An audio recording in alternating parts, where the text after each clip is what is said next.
gets the information he needs, and eventually, Marcus, we get to the boss fight.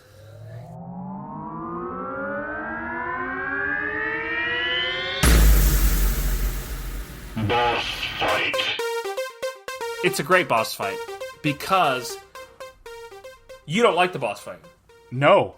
I don't know where to... No, I love the... I don't know where to start. Oh, good. Because the boss fight is broken bosses. Exactly. Yes. The boss fight isn't the boss. It's Tanaka. I mean, the big fight is Tanaka. It's his entire, inner circle. So normally in action movies, you get, I'm going to get Cary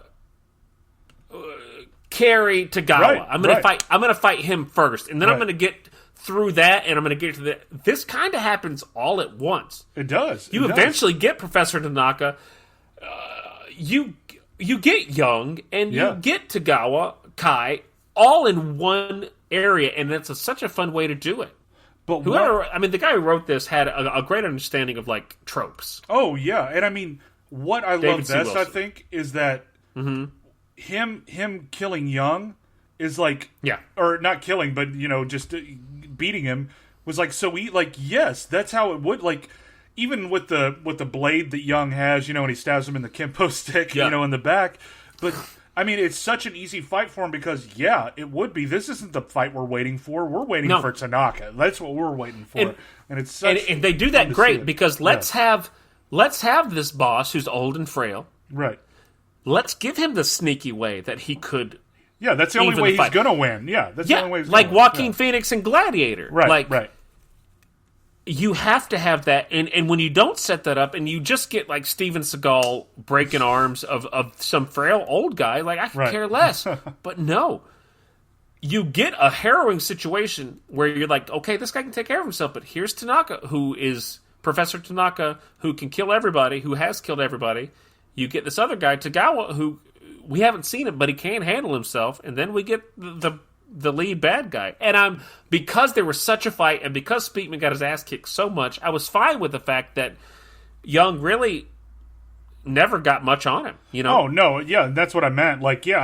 Of course he wouldn't. I don't think Young would. Besides, if he cut him with that blade, that would be the only time that he would be able to injure him or something. He wouldn't be able to do anything. Yeah.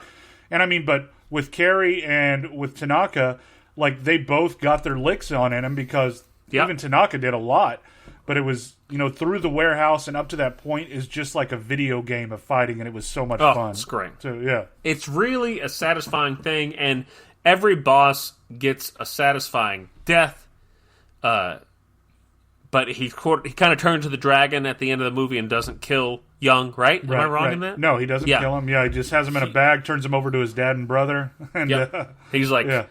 I'm gonna go. I gotta work. I gotta be at work at 6 a.m. I gotta be on the site. Yeah.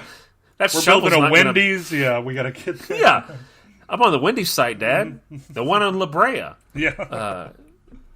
So we get a great death scene in Professor Tanaka, who gets exploded by with this belt whip with a knife. Love it. Yeah. Great. Give it to me all day. A fun, weird weapon that no one's ever seen before. That Jeff Speakman knows how to use expertly too. And Tanaka gets blown up by a gas tank. How does Tagawa die? Is it a neck break? Yes. Yeah. Yep. So he gets his neck broken and then his face. And he has the Kenpo sticks because, as we mentioned earlier, there's a getting ready scene. He trains. He beats the fuck out of this chair. And he pulls out all of his weapons that he's going to use. And it's three things. It's a pair of sticks and 2 boot knives that he slips into his sweet boots. Yes. Sweet boots, Marcus. I mean, you might have these boots. I might. Those look like ropers, and those are not nothing is as exciting. Just blue jeans and boots. Yeah, man. That's it is what you're great. Going in. Yeah, it's a completely different aesthetic for action movies that were going on. I mean. We could have gone one way with Dolph Lundgren dressing up in a showdown in Tokyo, in Little Tokyo, to his Kmart worn gi and everything too, and his headband. But no, Jeff is just no. I'm putting on what I'm comfortable in, man. I may not sleep tonight, and I got to be dressed for work tomorrow. Right, exactly. So I'll just fight everything in this, and I'll bring my boot knives. I don't want to have a gun on me. I don't really believe in it. No gun, no gun, no knife, no problem. I got sticks, but I do.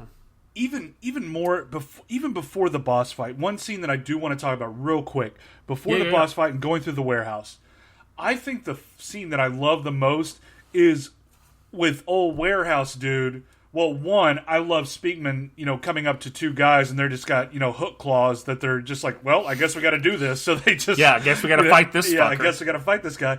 But then the other guy comes up with the blade. He stabs him in the leg, fights the other guy, pulls the blade out of the dude's leg, fights, and then stabs him again. That is so good. It's so... God, I mean, we don't have a 6-hour podcast that are Apple has relegated us to an hour and 45 minutes, but I'm kidding, they haven't. Thanks for listening, Apple. But there's so many great, individual moments. Yeah. I mean, he's great with the sticks. They look incredible on film.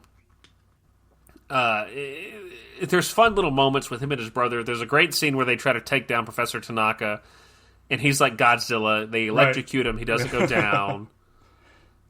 And, I mean, in all of this, right? So you have the young sort of deception that's causing everyone to, because he's like, I'm your friend, but I'm not really your friend. There's also the deception that Jeff Speakman's playing on his little brother to get him to take him everywhere he needs to go to try to find the killer of Kim. Yeah. It's... I mentioned it at the very beginning. It's it's a more complex screenplay than really has any right to be. Yeah, you're tugging on a lot of heartstrings here whenever you're watching this. Yeah, for the first time. Yeah. And this guy wrote. He gave the story for Man from U.N.C.L.E. Yeah, and also I think Terminator, one of the Terminators as well. Man from He has a name attached to a story by, I believe. Okay. But not screenplay. I think is how that works. I saw that too.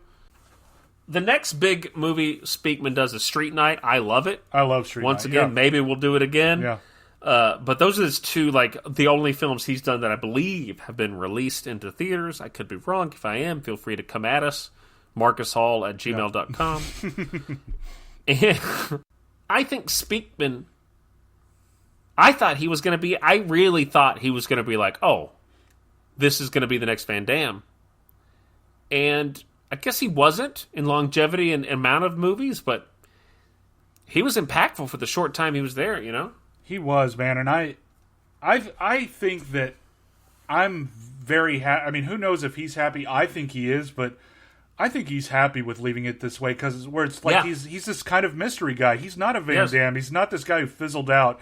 He's this guy who's like, holy shit, and then he's gone, kind of thing. He battles cancer. He beats cancer and all this stuff, and it's just like we don't hear about him that much, and it's like this great thing. Unless you're in Kenpo, then I imagine you do, which seems to be his shit.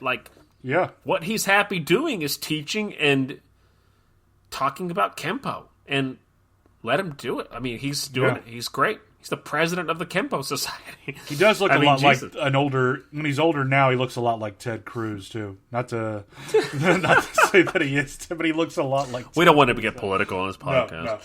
No. See, he does, 3 movies I can think of.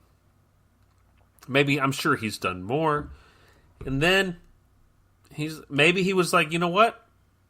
I enjoy it on screen, but my true heart is just spreading the word and teaching the self-defense. Right. And he's doing it, and he's done it, and he's done it in a way that no one within the genre or the form of Kenpo has done before him or since, and he's still at the top of the game at Kenpo. Am I an idiot to think that me and you could just take a trip to L.A. and take one class with him? Can we not do that, probably? Here's a fun story. Yeah. Marcus and I were part of a group that we started called Lethal Action Force. Yeah. Lethal Action Force was an improvised action movie, sort of based on the times of these movies that we're talking about now. We'd improvise kind of like these movies. Very fun show. Ran for a while in Chicago. There was a time where I really thought, I was like, who could we get to come? Who's an action movie star that I love that, or Marcus loves that could come and play with us? And I was thinking, I was like, Jeff Speakman hasn't done anything for a long time, so I feel like he might be more open. So I reached out to his people, never heard back. Jeff, I know you're listening. So let us know if you want to do an improv show. Please, we'll get together again. We'll do one at the Underground here in Chicago. Yeah, we'll bring everyone in from all over the world that have now moved away from the group, and we'll do an hour-long action movie starring Jeff Speakman and everyone else. Yeah. This Perfect Weapon is, like Marcus said, I think it's close to perfect as you're going to get in the type of movies we like. Yeah, Adam, I gotta honestly say, like, out of all the movies that we've watched again, and a lot of these I've seen, over 20, 30 times, like, this is my favorite one so far that we've watched. Like, it's my favorite one. It is. I don't disagree. It ages, other than the fact that not a single woman talks. Right. It ages really well. By the way, we didn't talk about it, but Mariska Hargitay is sort of like hinted at as like a possible love interest. Right. And you're kind of given that satisfaction at the end, but she never talks, and he never really talks to her. He sees her 3 times, and every time he looks like he just pissed himself. So it's whatever. But other than that, I think this movie ages better than all of them, and the action is so crisp. Maybe the best, and I think the prettiest fight scene, I watched it twice, is the fight scene where he tries to get Mug after he realizes Kim is dead. Oh, yeah, easily, yeah. It's so fluid and everything, too, and what he's done. He handles these dudes. The punches look fantastic. They do. Every actor in that scene is great, taking the punches and everything, too. It's, like, so good, yeah. Jeff Speakman, come on our show. Please. We're at bbkaratekapodcast.com. We'd love to talk to you about everything that is you. So that's it for this week's episode. Marcus, do you have anything else you want to talk about?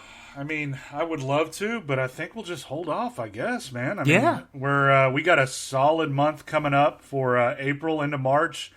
A lot of big stuff. And I wanted to throw it out there. Yeah, a lot of big stuff. And I'm going to put it out there. I don't have my calendar in front of us, so I don't know if it's going to be the next episode. Mm-hmm. But we are not ignorant to the fact that there's a new Mortal Kombat movie dropping soon. No. So you will get a deep dive dissection of 1995 Mortal Kombat released, and it's a glorious film. And Adam's coming back in town, and I think you're going to be here in Chicago back for the for the premiere of the new one, right? Damn, I might be. Oh, baby, who knows what we'll do? We got a lot of good stuff. We'll see. But but that's an exciting one for me personally, and for Marcus. I imagine it was a huge deal when it came out for anyone who ever played the video game. And the list is great. Maybe we'll post some of the ones we're coming up, but not the order they're coming out in, because there's some really fun stuff coming up. Yeah, we got some double headers coming up too, some 2-episode parters. So we're talking about doing an entire month dedicated to Swayze. I mean, we got like the Rocktober. We're talking about. I mean, there's so much fun stuff working. Feel free, if you have any more suggestions, once again, to talk to us about movies you haven't heard us talk about, or you want to see that we haven't done, or a movie that you think we'll never do because we've never heard of it. I would love to find this movie because I don't know if it's true. But bbkaratepodcast@gmail.com. Get at us. I'm Adam Archer. I'm Mark Hall. And we'll see you next week on Bullets, Bourbon, and Karate. Jeff Speakman is a god and his chest hair is glorious.